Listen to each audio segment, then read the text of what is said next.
Assalamu alaikum viewers, you are watching Modest Muse in Review, the lifestyle show where we review what's in the current issue of Modest Muse. With me in studio today I have two amazing guests. They're a power couple of note. You know how some power couples do things in their career together or do things in their home together. The two of them are doing things for Sadaqah and Waqaf together. Is that not amazing? Now I've got Wahiba and her husband Hussein with me. They are from Faizane Ghosia. I hope I'm saying it correctly. It's a ghain, so I hope I said it correctly. And they're going to tell us a bit about this foundation and how you can get involved. Assalamu alaikum, guys. Wa alaikum assalam wa rahmatullah. It's an absolute pleasure to have you here. Now, I met Wahiba 2 weeks ago and she told me about this foundation, and I said, you absolutely have to be in Modest Muse. People need to hear about this. Now, before we start, tell us about the name. Wahiba, you go. What's this Ghosia all about? Okay, well, Faizane Ghosia is, I'm sure lots of people have heard of the great Sheikh Abdul Qadir Jilani, and one of his titles is Ghaus. Okay. And is Sheikh Abdul Qadir from here? No, he is a sheikh who lived very long ago. Okay. And he originated in Persia, Iran. Yeah. And lots of people know about him. He's famous across the world. He's the Sultan of all saints. Okay. So basically, we named the organization after him because we want his blessings and his karam, his power with us. Okay, his energy. Okay. Energy. So who picked the name? Hussein, were you involved in picking the name? I was Okay. involved in picking the name. Faizane, for me, just to reiterate a little bit of what she said, Faizane Ghosia. Faizane is basically an Urdu word, Okay. right? Which means spiritual effects. Yes. The spiritual effects of Sheikh Abdul Qadir Jilani. It's basically Kind of carrying on his legacy, doing what he did. Good work among the Ummah and humanity as a whole. And this is what our goal is, inshallah. So did he do this good work only in India where he was from, or did he carry it on worldwide? In fact, Sheikh Abdul Qadir Jilani's shrine is to be found in Baghdad Sharif in Iraq, Okay. currently, right? And yes, he was a man that used to educate, he used to uplift, he used to the impoverished or the what do I say? The less fortunate. Yes.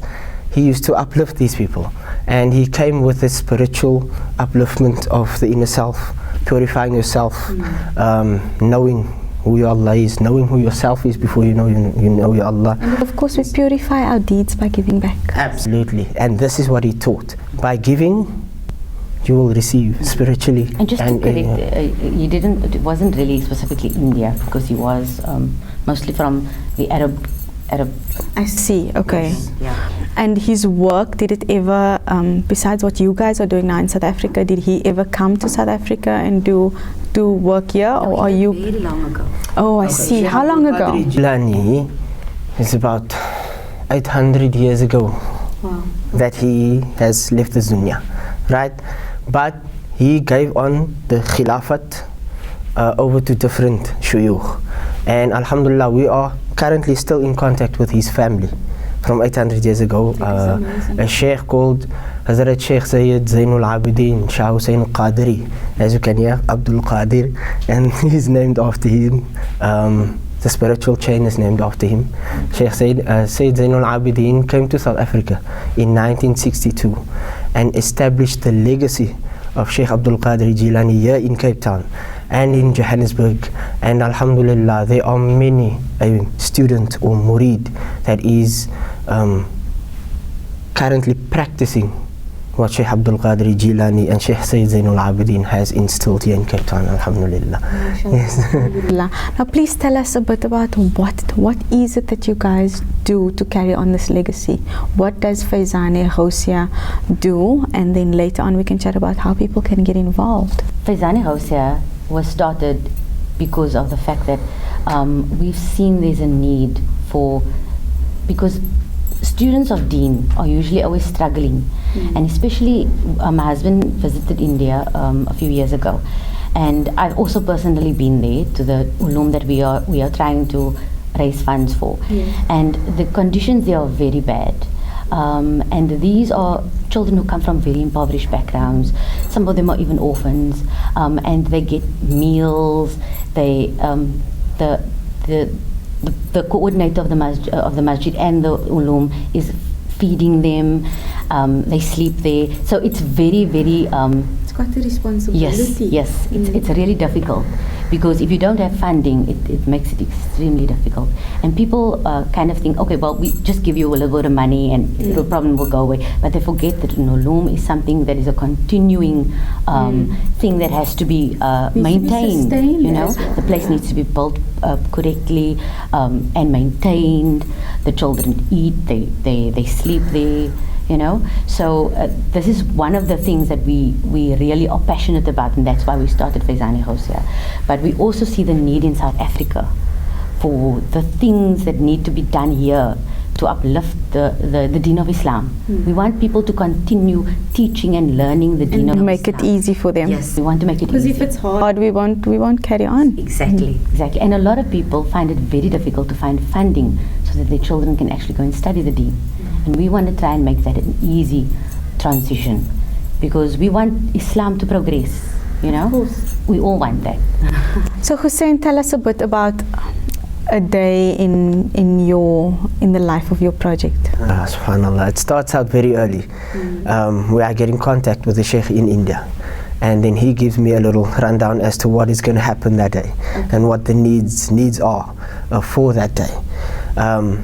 I will then obviously now get in contact with certain people and make certain things happen so that the children are seen to. Because how many kids are you currently at the Ulum? There are 55 children there. Wow, that's a lot. And more than half of them are orphans. So they, like she said, board and lodge, uniforms, reading material, learning material, absolutely everything, medical care is being seen to at this Ulum. And then we did our research with regards to what is the needs in South Africa, because the Deen of Islam is a global deen. You get what I'm saying? And we want to pass on the legacy of Sheikh Abdul Qadir Jilani. We want to pass on the legacy of Sheikh Sayyid Zainul Abidin Shah Hussein al-Qadri. In fact, the Ulum itself is the dream of Sheikh Sayyid Zainul Abidin Shah Hussein al-Qadri. It is his dream.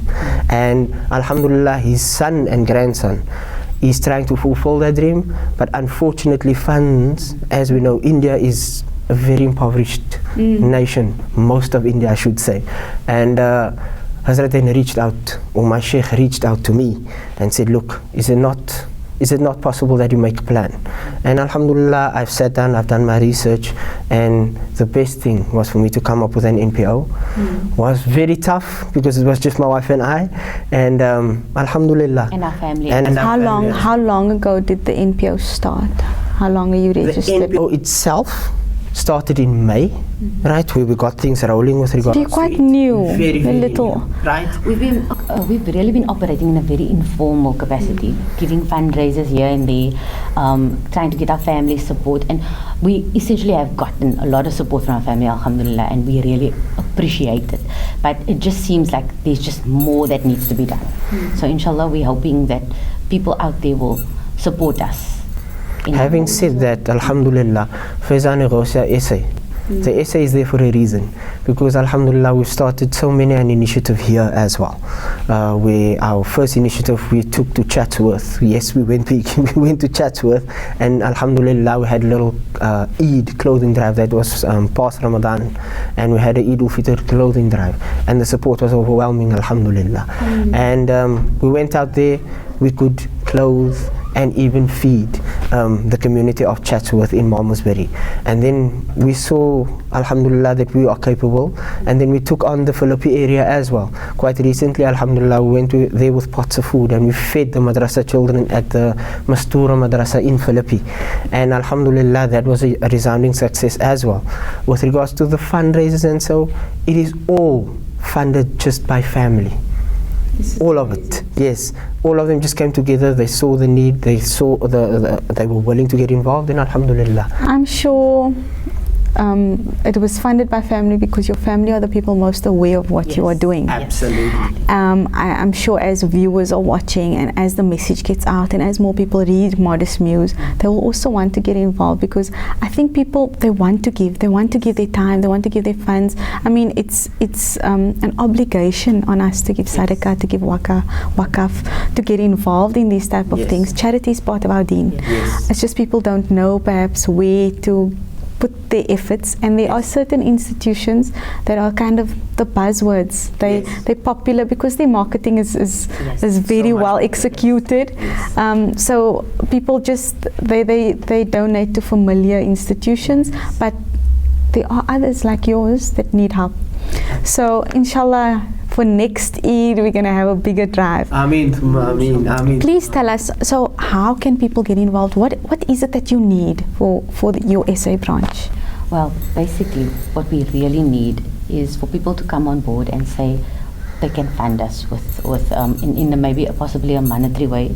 I know people always don't have time because people work and those kind of things, but their time is also appreciated, and we really would appreciate any type of contribution. Really, if you want to even tell us about places who might need their help, we would even appreciate that, because we feel we need to listen to the community.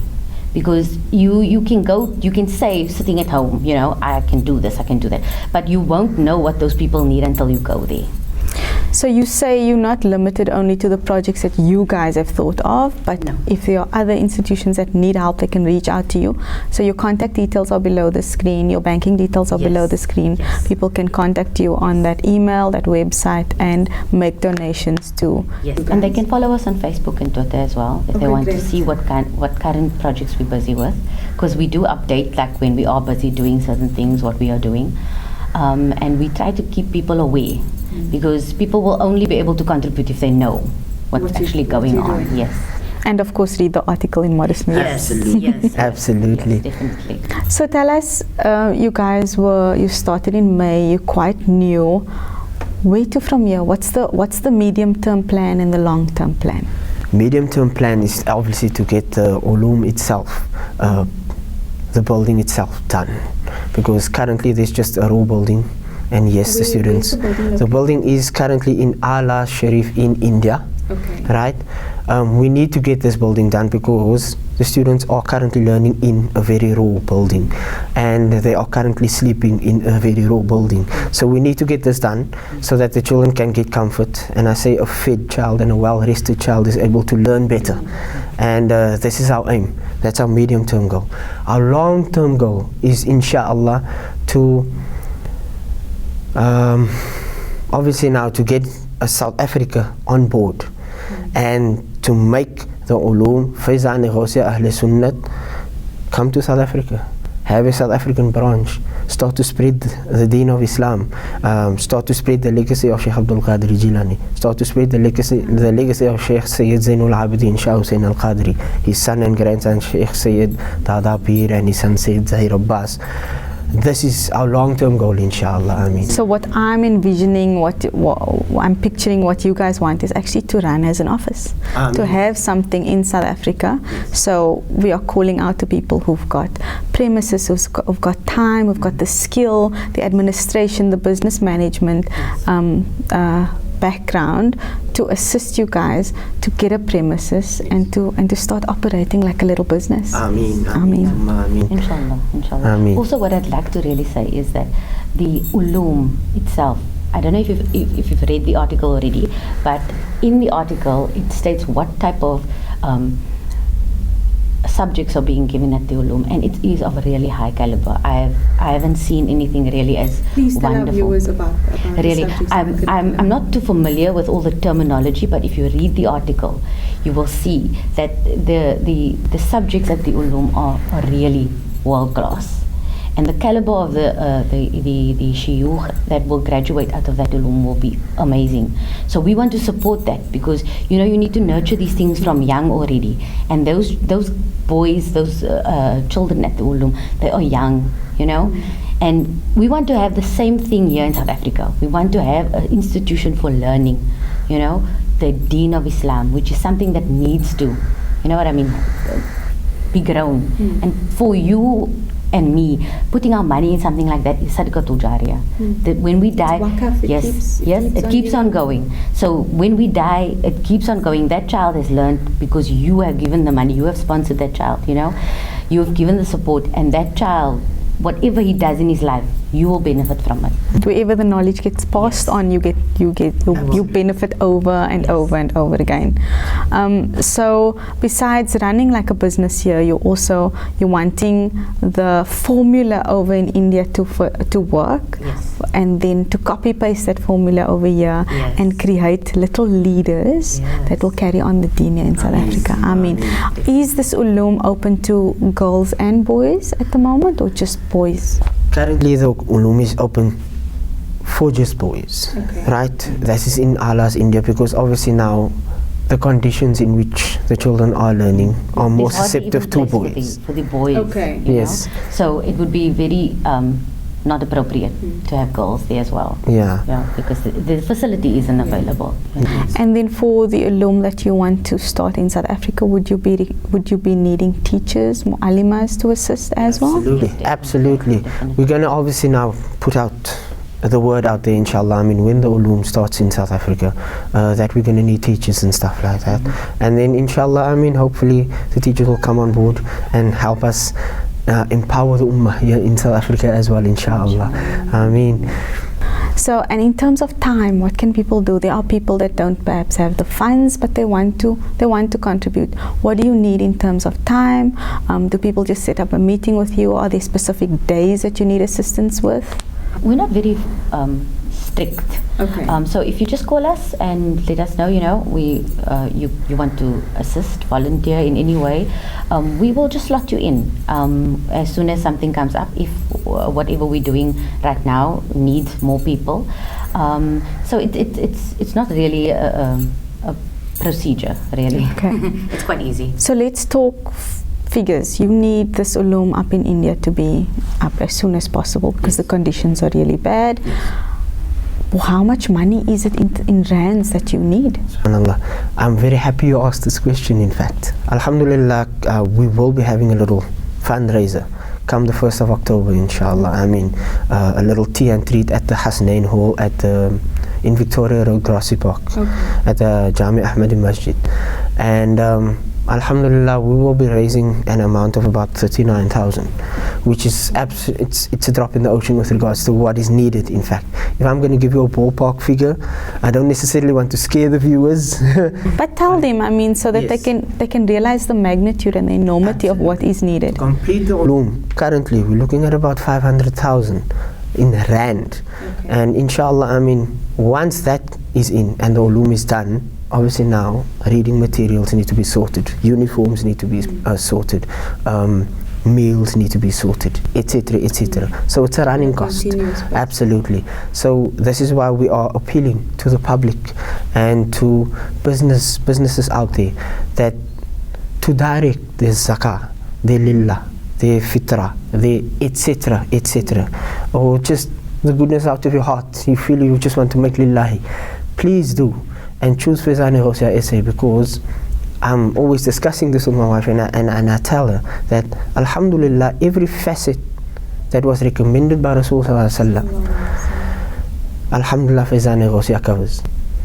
Speak about an orphan, yes, alhamdulillah, we see to an orphan. You speak about the student of Deen, yes, alhamdulillah, the student of Deen are being seen to. Speak about the widows, because not just the ulum is being seen to, the entire, as in India they call it the Gao, the little community is being seen to by Sheikh Sayyid Dada Bir and Zahir Abbas. They're being seen to. So a widow, yes, they're being seen to. Absolutely everything. Masjid, you want to make sadaqatul jariyah towards a masjid? Bismillah, we'll see to it. Absolutely everything you want to give towards, Faizane Ghosia has it covered, inshallah, ameen. So come to us, we will make that your akhirat be a splendid one, ameen, inshallah, ameen, through Allah's accepting of your sadaqah, inshallah, ameen. I mean, so I hope our viewers are taking down the banking details. I certainly have. And I mean, this is your first fundraiser that you're having, the one on the 1st of October, hey? Yes. And this I mean, will be our first formal fundraiser under the name of Faizane Ghosia. Prior, we had fundraisers, alhamdulillah, and it was just very informal, family getting together, giving a little tea and treat, and alhamdulillah sending the funds off. But this is our very first, But what I'm hearing is 39,000 is a drop in the ocean of 500,000. So we need to speed up the process so that you can achieve your goals and helping people pave their way to Akhirah. Any last words that you have for, and I know it's been difficult to start this, and kudos to you guys for having the courage to start this, because it's taking your time, your effort, your money, your time away from kids. It's any advice that you have for people wanting to start something like this? Absolutely. Your niyyah is of utmost importance. Once your niyyah is there, perseverance next. Through perseverance, Allah sees your efforts, and then Allah's help come. So persevere, have a pure intention, and inshallah put your plan in action, and Allah's help will come. Because we as a couple is proof of it. Alhamdulillah, we persevered. Both of us sat down, had a certain goal, had a certain niyyah, and we can see and reaping the benefits of it. Alhamdulillah. So it's very simple, the formula is simple, but very important as well. I must say it's amazing for me to watch this process, to watch you guys as a couple, to pursue, to go in the same direction, because so often one partner wants to do charity, the other one wants to pursue a career maybe, or I don't have time, make it your project. I find it very amazing, profound and inspirational that you guys are doing this together. May Allah guide you, grant you strength, and grant you all of the donations for the 500,000 plus, inshallah, and that this organization be sustainable. Ameen. And I cannot wait to see the South African branch start. So it's been an absolute pleasure to have you in studio. I'm sure we'll chat. I'm looking forward to chatting to you in a few months' time to give us updates. Absolutely. And our viewers mustn't forget that your fundraisers on the 1st of October. They can donate cakes, treats, and come and eat, obviously. Yes, absolutely. Shukran, guys. It's been a pleasure having you here. Shukran to you, Mushra. So that was Wahiba and Hussein from Faizane Housia. Please, the banking details are below the screen. Like we say, you're paving your way to Akhirah by donating to them, and you will be donating over and over again. Please join me again next week, where I have a phenomenal woman private hairstylist in studio.